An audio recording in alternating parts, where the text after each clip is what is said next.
We're Maseches Gittin daf nun testament base by the wide lines. Omer Abiy.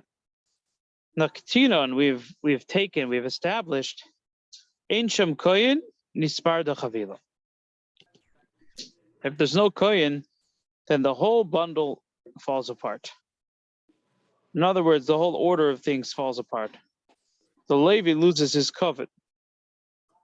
And according to the first parish of Rashi, doesn't read it at all, but according to the second parish of Rashi, he says he doesn't have Kedin Kedima. Whoever wants to, it should be Makdim. And I remember we looked up in the Shulchan Aruch, we actually read this on Friday. It says Levi could read the first one, but he shouldn't read the second one, so that you shouldn't think that the person before him is a Kohen. I apologize. He doesn't have a Din Kedima. Where are we? We're on Daf Nun Testament base in the Bavli, second line of the wide lines. Abiy says, Naktinon, Ein Shem Levi Kari Kohen. If there's no Levi, then a Kohen should read. What? What did you say?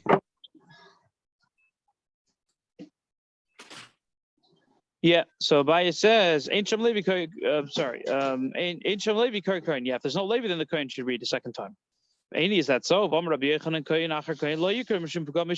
a Kohen shouldn't read after Kohen because you're going to think that the first Kohen is not a good Kohen, and that's why you brought a second Kohen.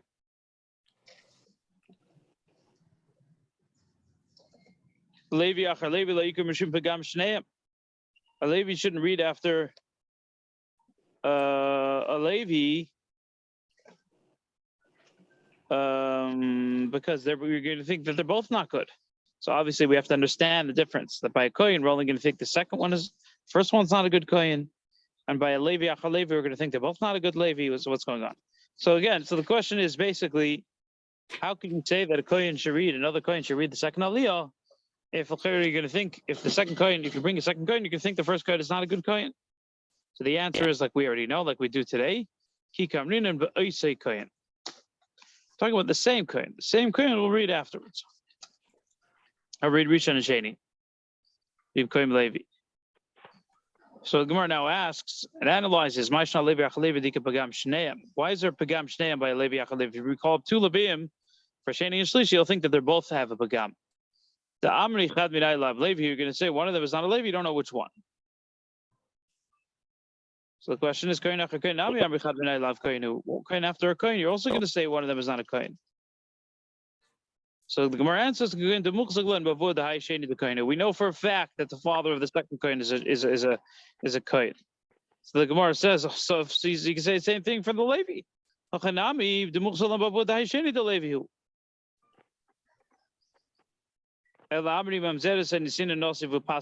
do you can say about the Levi?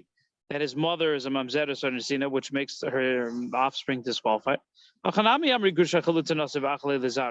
Kohen also, you could say, even if you know that the father's a good Kohen, a solid Kohen, he could have married someone who would, like a Grusha Chalutza, even a little bit less, right? Not a Mamzeres and Nesina, but a Grusha Chalutza, which would disqualify the Kedusha, take away the Kedusha.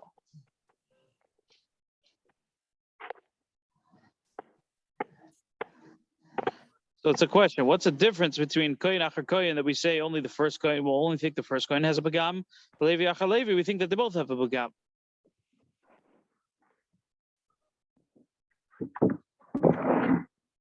So the Gemara answers,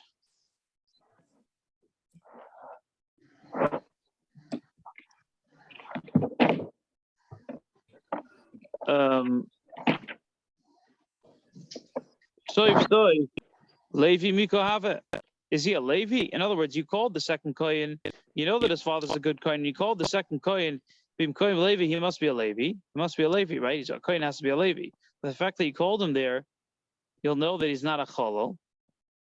And the only Pagam will be for the first Kohen. You can think that the first Kohen is not a Kohen. Maseches, when it comes to Leviim, the second one is not Bim Kohen Levi. The second one is a Shlishi. So you can think maybe he's not a good Levi. Maybe you can think the first guy before him was not a good Levi because that's why you're calling the second Levi. So that's the difference.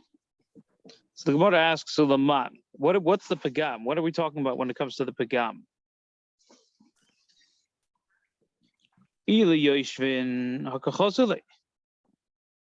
If if you're going to say to people who are sitting, and they're says Rashi, they're sitting through the whole Kriyas HaTorah, they see that we counted him. For the fact that we counted him for the Aliyah, and we didn't make an additional Aliyah to get to 7. I guess you need 7, and if he wouldn't have been a good coin, he would have had to make more Aliyahs. So I get maybe instead of starting from the beginning. So they saw that he counted as part of the 7. And so the people who are walking out, they might think maybe they'll do a new seder because he had a begam, and they'll make sure there's an extra Aliyah to get to 7. It's interesting. You would think that they would have to start from the beginning of the parsha, but maybe they just need to make 7 Aliyahs based on this Gemara. We're on the bottom now, the very bottom, the very last line of Daf Nun Tesamud Beis of 59b in Maseches Gittin and Bavli. The people of the Galil sent to Rabbi Chelbai, Achareyan mi koydin, who goes after the Kohen and the Levi. Just like we give the Kohen and the Levi special aliyahs because of Darkei Shalom, the Yisraelim also. There should be specific Yisraelim. So the Gemara says, Lehav Abiyadi didn't know the answer. It's interesting. What did he do? Maybe he didn't have minig, but he was wondering if there was a minig. Can the first Kohen have another Aliyah, one after the other? If there's no Levi there, then he'll take it. Then he takes it. If there's no Levi. Yeah. He takes the place of the Levi because the Kohen is like a Levi also. Kohen bimkom Levi. Because he is a Levi. He comes from Shevet Levi. Oh, that's right. The Gemara says Le'hava biyodeh. He didn't know the answer. Didn't know the answer. Which Yisraelim get the aliyahs afterwards? How to divide it up? Also, V'shayli the Rabbi Yitzchak Nafcha, or Rabbi Chelbai, when he asked Rabbi Yitzchak Nafcha, Amar Lei, he told him the answer. Acharein koydin tamid chacham hamamunim, parnasim al tzibur. After the Kohen and the Levi, you call the tamid chacham who have positions of authority over the public. Afterwards, tamid chacham that are fit. Rashi says, which is a Talmud Chacham that you could appoint him in a position of authority over the tzibur, whatever parnas means. This is Rashi from Maseches Shabbos. If you could ask him a halacha and he'll answer it, no matter what, no matter where it is, so then he's roy. That's a very high level to be fluent in all the areas of halacha.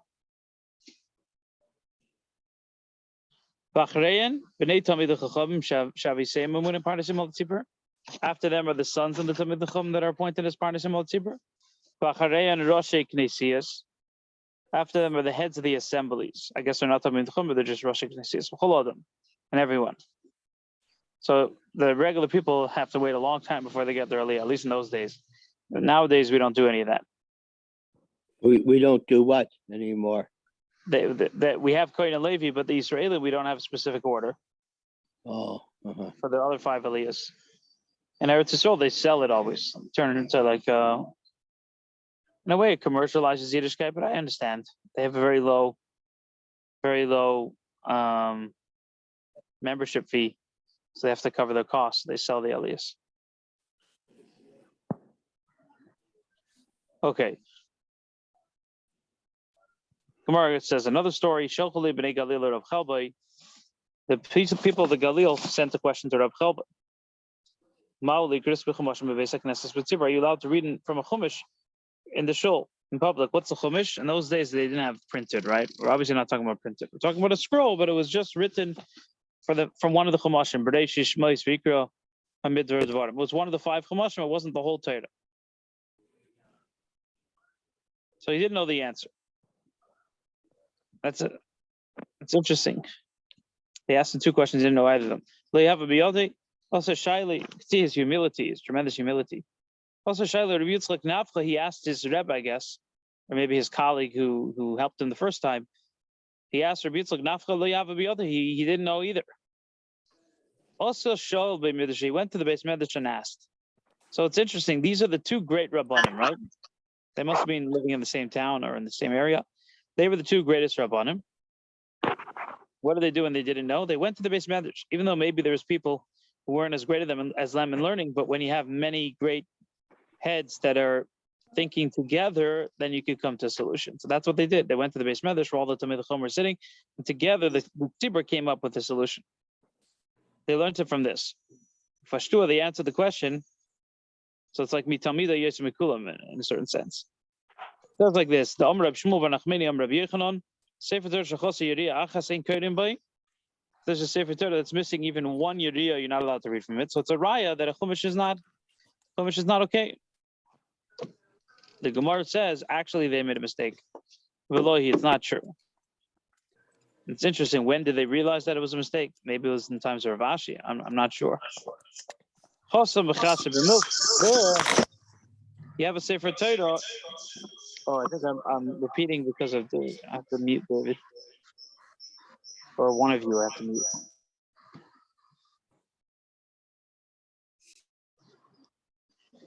Okay. Velohi, it's not true. Over there, there the Sefer Torah is missing a Yeriya. That's the reason. Here, however, the Sefer Torah is not missing a Yeriya.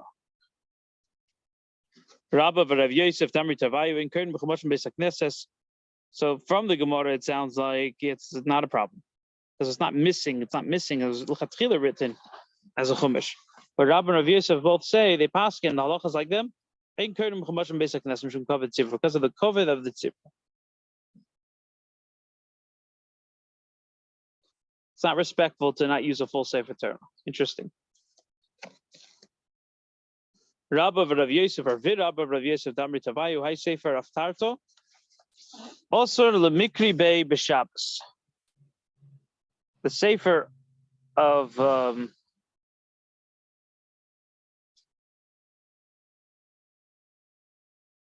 Haftarahs, you're not allowed to read from it on Shabbos.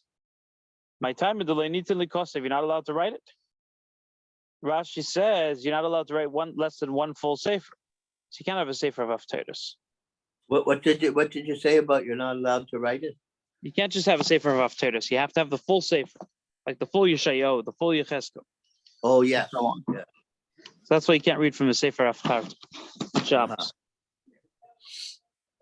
But we don't do that anymore, though. We don't have a scroll for the Navi, right? We simply read from a book.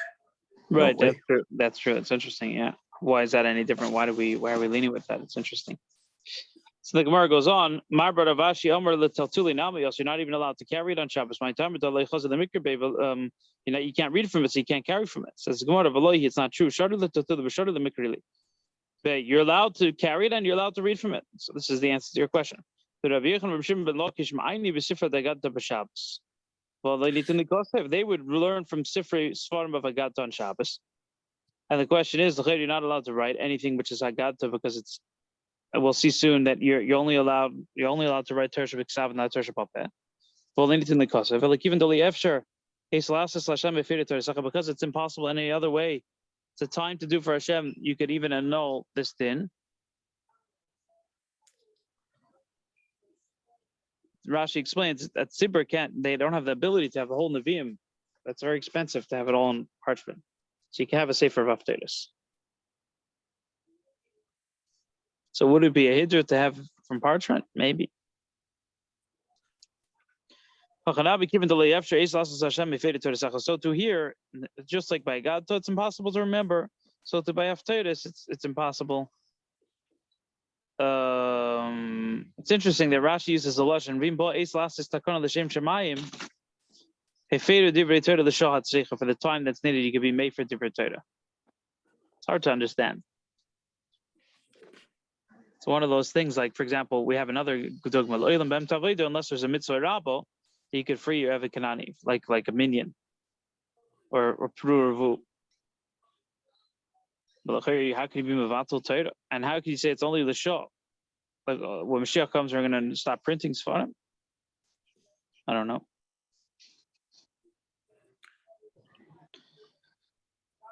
So the Gemara says like this. Bo minei Abai merabba. Abai asks a question from Rabba. Ma ulichtiv megillah litinik lislamid bo. Can you write a Megillah for a tinnik for a child to learn from? Rashi says just a parsha, not a whole chumash. For him to learn, for the tinnik to learn, for a child to learn. It's a shayla according to the opinion that says that Torah was given Parshias, and he only finished at the end of the 40 years.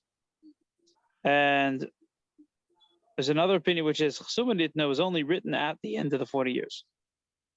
After all the Parshias were given to him, then he memorized them until he wrote them. So this is Moshe Rabbeinu. So it's two opinions. Megillas or Parshias. So the Gemara now explains. It's a shayla according to the opinion that says that the Torah was written with Parshias, given the Megillah Nitna Koisfin. Because the Megillah was written, because the Torah was given over Parshias. So here also you should allow for a tinnikli slambit for a child to learn. Or maybe given the idbak. Because sof goes sof, the Torah was eventually put together, you also have to put it together. So obviously the Sefer is not writing the whole Torah at once, but he can't give out parts. He can only give it out when he finishes. It's even a shayla according to the opinion that says that the Torah was given chsuma, sealed. Given the chsuma nitna in kaisim by because it was written, given over all at once, maybe you can't. But given the layafsha because maybe here because it's impossible, you're allowed to because you can't give a tinnik a full sefer tinnik. It's very difficult.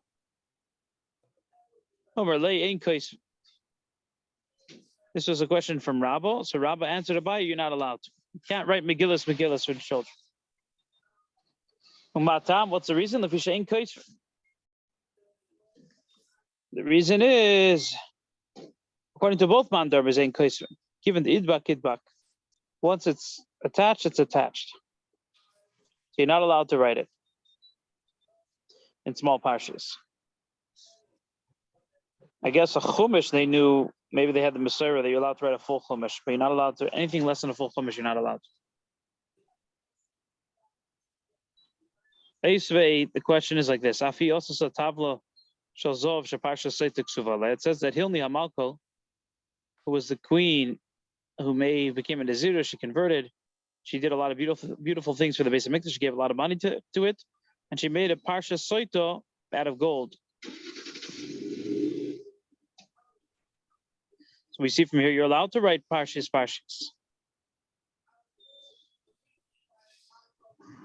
Now it's interesting, it was out of gold, so it wasn't like klaf. But I'll call upon him, the Gemara is not machalik over here. Between klaf or gold, doesn't matter. You're not allowed to write Torahs, Parshas.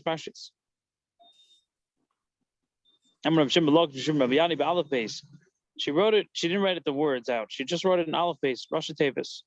First word of every pasuk. And they would copy from this golden tablet, but they would write the Megillah Saito, but they would just, it was on the tablet, it was just aleph base. Eisvei, it's a shayla, it says, it says clearly that when the Sefer would write Parsha Saito, he would look at what was written on this golden tablet. So from here is a rayo that they would, that it was written exactly out in Parsha Saito. The Gemara answers, similar to what's written on the tablet, but not mamish what's written. Based on the simon, based on the aleph base. Eisvei. There's a shayla. You can write it separately? So they would copy from the golden tablet. Yeah, Soita, they would write it separately, that's for sure. Well, yes, because it makes sense because you don't want to take out a whole Torah. Right. But the most opinions, we had it. Yeah. So the shayla is Eisvei, Kashukaisov Broi Betavlo. When he writes this Parsha Soita, you look at the golden tablet. And he writes what's written on the tablet. It says clearly it was written the psukim.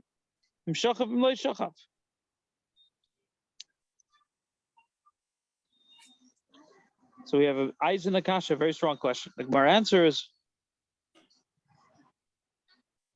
they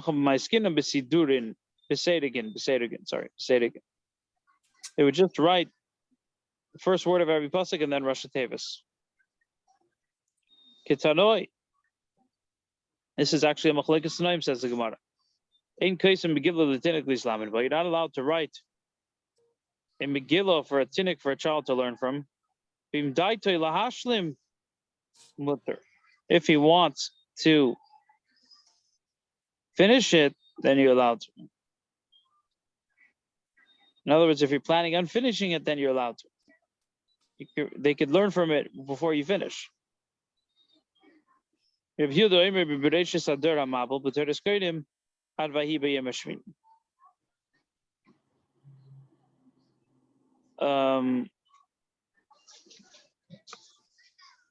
Yehuda, however, says you're allowed to write from Bereshis until Der HaMabel, and in Teres Kodim you're allowed to write until Vahi B'Yem Hashmini.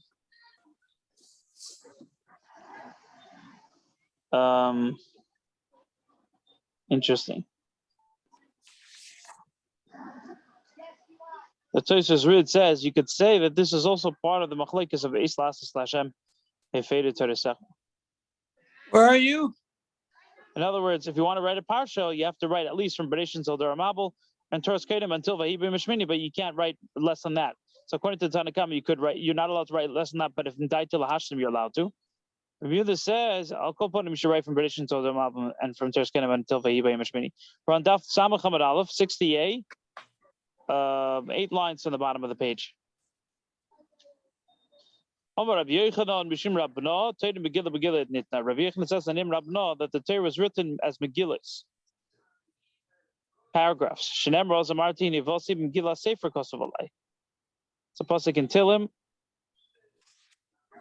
Hine Vosi.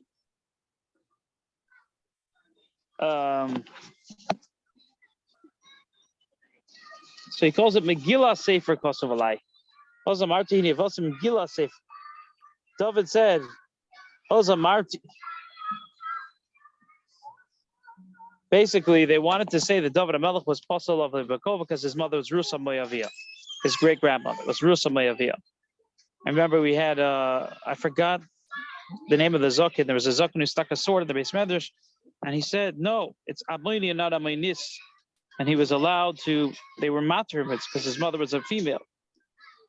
Hine Vosi Ozamarti, then when they cleared up his lineage, Hine Vosi, he came Laklau. Bimgila Sefer Kosovalai. Because it says in Torah, Rashi says it says in Torah that the two daughters of Lot, from Moav and Ammon, they're B'schus David HaMelech, because his Rusa Habayavia Namo Hamoinis was the mother of Rechovam, the daughter-in-law of David HaMelech. So he called it Megillah. He called it Megillah because it was written Megillas. First Bereshis, says Rashi, then Noach, then Avram, Megillas Avram. So he's talking about Megillas Avram. Well, Zamarti, he nevosim Megillas Sefer Kosovalai. He was talking about. He calls it Megillas Avram, so it's a raya that it was written Megillas. Shimaloki Shomer, Torah Sumanitna was given in the end as one Torah. It says, take this Sefer Torah.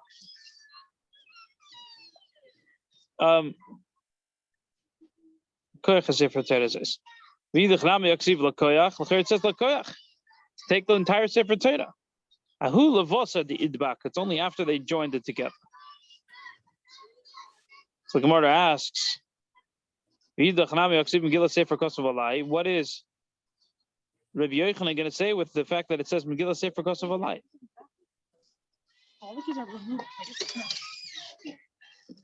Ahu d'chol Torah kula ikar Megillah. That's to tell you that the whole Torah is called Megillah. D'chsiv vayomer Elai moat roya. Ani roya Megillah ofo. It's a pasuk Nevuas Scharia. He's talking about the Sefer Torah that he saw in his vision. He calls it Megillah. So the whole Torah is called the Megillah. Inami listed Rav Levi, Rav Levi Shmene Parshas Nem Rabbi Yem Shehukum B'Yem Mishkan Ve'Eluhein. So Rav Levi the 8 parshas that were written on that day were written on Megillus on their own. Basically, there was 8 parshas that were written on their own. Besides for that, the whole Torah was written separately on the day that the Mishkan was given. Elohein parshas koinim, Emra lakoinim, hilchos koinim are written in it, so they needed it. They needed to know it. Parshas Leviim, which is Kachas HaLeviim, where we're talking about the idea of the Leviim in reference to the Mishkan. And they also needed to sing, says Rashi. Parshas Tmeim, Hilchas Pesach, the idea of they have to go out Mechutz HaMachane, and how to do the Korban Pesach. What about Pesach?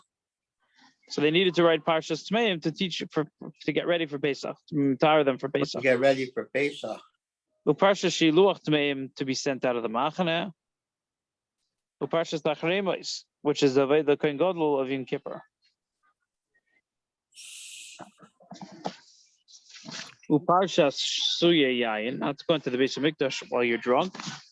Uparshas Neidos, which has to do with Leis Chasaneidos, which is the Meneda.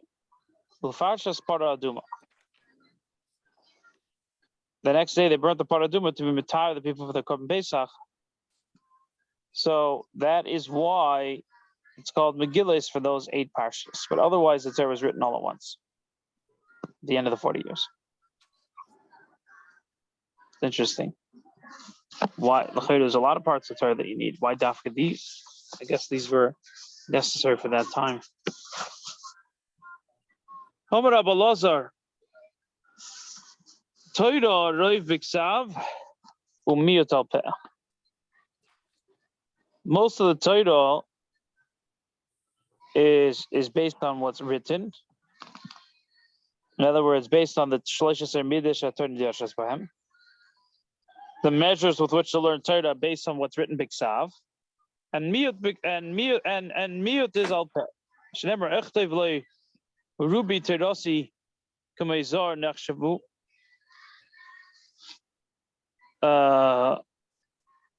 So the Zohar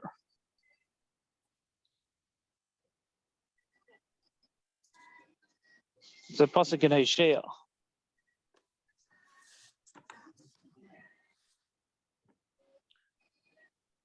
I think so. It says "Achtav lerubi teros."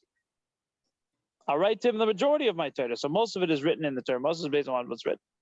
Rabbi Yochanan says no. The majority is Baal Peh, the miyut is b'ksav. Shnema ki al pi advarim eila. Ki al pi advarim eila. That teaches al advarim shebal peh. Advarim shebal peh is the bris, is the Christus bris. It says ki al pi advarim eila, ki al pi advarim eila karati itcha bris v'sisro. Okay. It says most of it is written.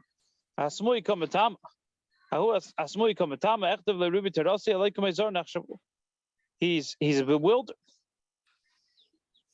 Then why should I write majority of Torah? Even what I've written is like foreign to them. It's like a muster. It's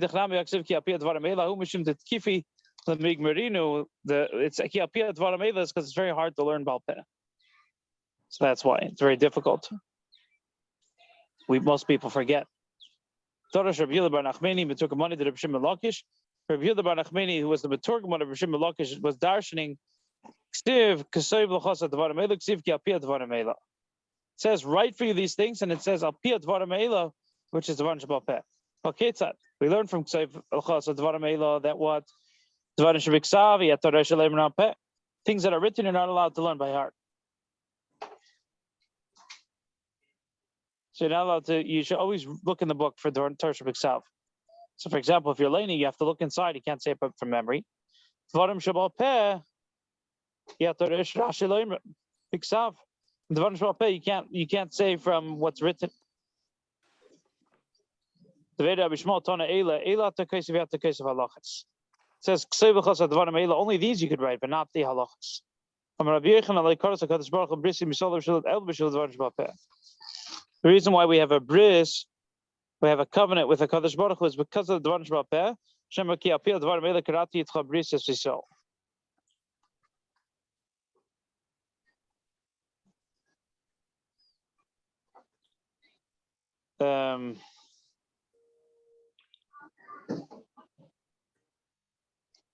Okay. Thinking maybe we'll just go further instead of starting the Yeshama today. Ma'arvin bebayis yoshin mifnei darkei shalom. We do the Eruv in a bayis yoshin because of darkei shalom, because of shalom. In other words, the first house that you did the Eruv, you should keep on doing in that house. What's the darkei shalom? My timer. If you're going to say it's covered of the balabayis, Ahushi pura to have a mikara beid of Yudel b'sei beid ova, b'sei beid of Yosef, b'sei beid Abai, b'sei beid ova. There was the shofar of Tkiyas Erev Shabbos. They would blow a shofar to tell people to stop doing malacha. In the beginning, it was in Rav Yehuda. Says Rashi, he was a Rosh Hashiva, and when he passed away, when Rabbah became the Rosh Hashiva, they put it in his house. After Rabbah, Rav Yosef became the Rosh Hashiva, and then Rabbaya, and then Rava. After Abai was Rava. According to Rav Shri Goyin, says Rashi, the shofar is actually the shofar from the Dovis. They put money in it to send to the yeshivas, just like in the Beis HaMikdash. So we see that they switched it from house to house based on who was a Rosh Hashiva.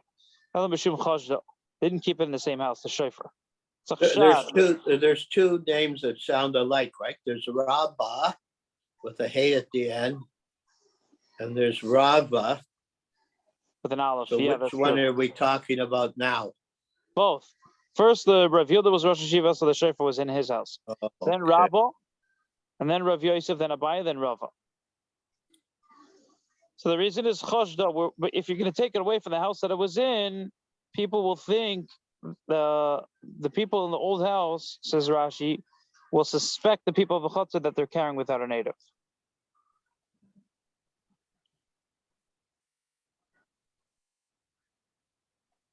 Tosfos actually says, like Rav Shira going, he says Rav Yehuda and Rav live in different places. It must have been the charity box for the Bnei HaYeshiva that we're talking about that was in all these different houses.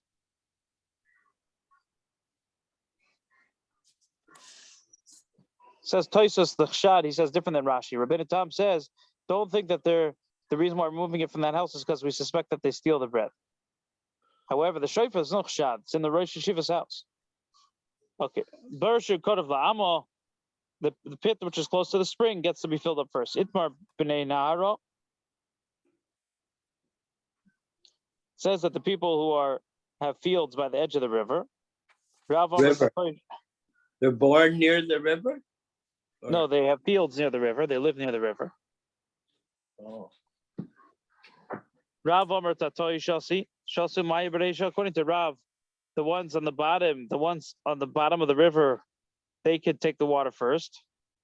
I want to see how Steinsaltz translates that. What, B'nei Marova? B'nei Naro? Shmuel, okay, yeah, let me know. That's the way Rashi says. Sodes shall svasanor, the fields which are by the edge of the river.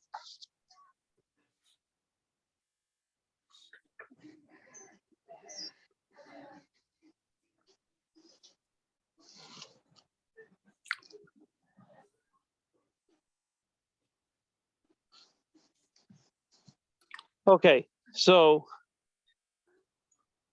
Rav Omer Tatoi Shasamai Bereisha, Shmuel Omer Eloi Shasamai Bereisha. According to Rav, the ones on the bottom, fields on the bottom of the flow, get the water first. Shmuel says the ones on the top. Nobody's arguing if you're not going to have to dam up the river. Everyone can take whoever wants to take, obviously. We're talking about if the Eloi have to dam it up in order to divert the water to their fields. First,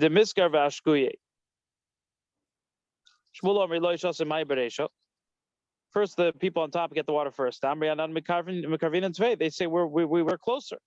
Rav says the ones on the bottom drink first. Let the river flow in its natural course. And then afterwards you could take. Makes sense. Tanan, it says in the Mishnah, in our Mishnah, the pit, which was the well, which was closest to the spring, fills up first. Tigger Shmuel, it's a raya for Shmuel. Eloi Shasamai Bresha, the one's on the top. Tigger Shmuel, talking about the spring that's going over the bear. That automatically it's filled up, and you don't have to dam up the river.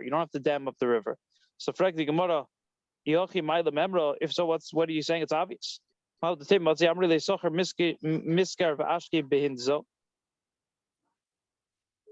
Maybe they'll tell him you should close the mouth of your pit so that the water shouldn't fall into it, and you should draw from the well the way we're drawing, like with pails and whatever, with meshicha. I guess it was a certain way of drawing the water. And then no, because he's running along somehow I don't know how he got that bailus, but because his bear is as alpiyam, even if it slows down the flow, it's fine. Omar.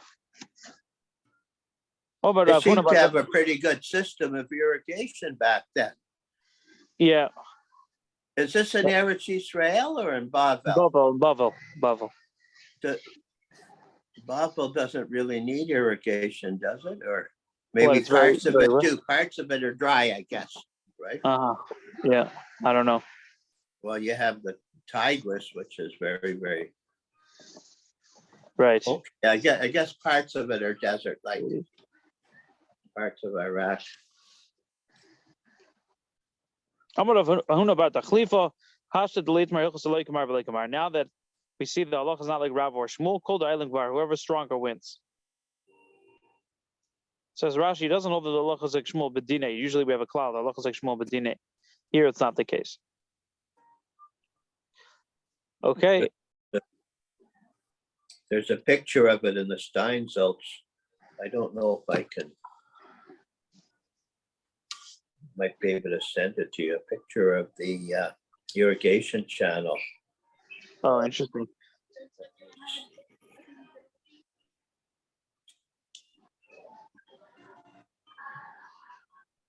I could send it on WhatsApp. Oh, okay, fine. Yeah, that'd be great. Let's try to just finish to the bottom of the page. Rav Shimi Barashi, also the committee that Abai. Rav Shimi Barashi came in front of Abai. He says, let's sit down to learn at the proper time. He says, it's my time for learning now. I can't learn with you. What about at night? He said, I have to water my fields. He says, I will. I sent it to you. Oh, thanks. Yeah, okay, I'll take a look. He said, I'll do your irrigation for you, and then we'll sit together at night. So he said, fine. He went, so this guy, Rav Simi Barashi, went to Leiloi, went to the upper fields. And he told them, the ones at the bottom are supposed to take first. And he told the people on the bottom that the Eloi Shasamai Bresha, so he tricked them. So he dammed up the river while this happened, and he did it very quickly. He finished the whole situation very fast. He also the Abai, when he went in front of Abai heard what he had done. He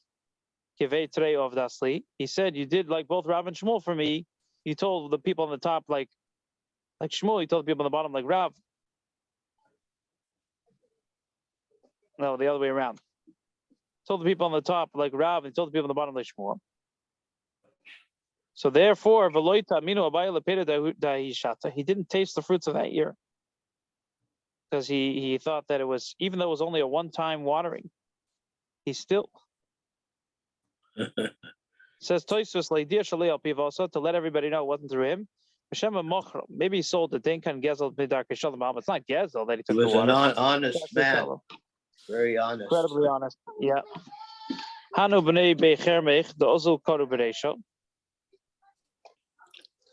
There's a people from Chermech that they went and they dug Bereisha Deshanvasa V'Adrua B'shadyu b'shili nara. They dug to their fields, and they basically they diverted the channel of water. Also, the people in the fields on the top, they said, because they diverted the field, it doesn't go the way it used to be. It doesn't go flow as fast. He said, deepen the channel, so it'll go better.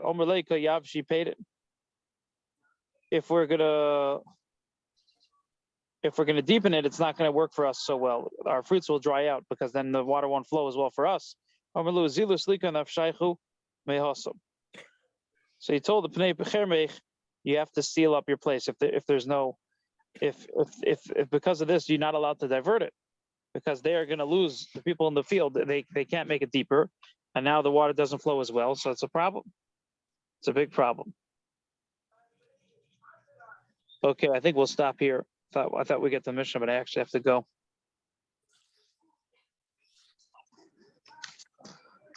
Are we Thank you, doing the Rabbi. Yerushalmi now? No. I don't have time. You don't know if you have enough time? Yeah, because there's a shear at 11:05. Well, that's okay then. Thank you, I David. marked the spot in the Yerushalmi.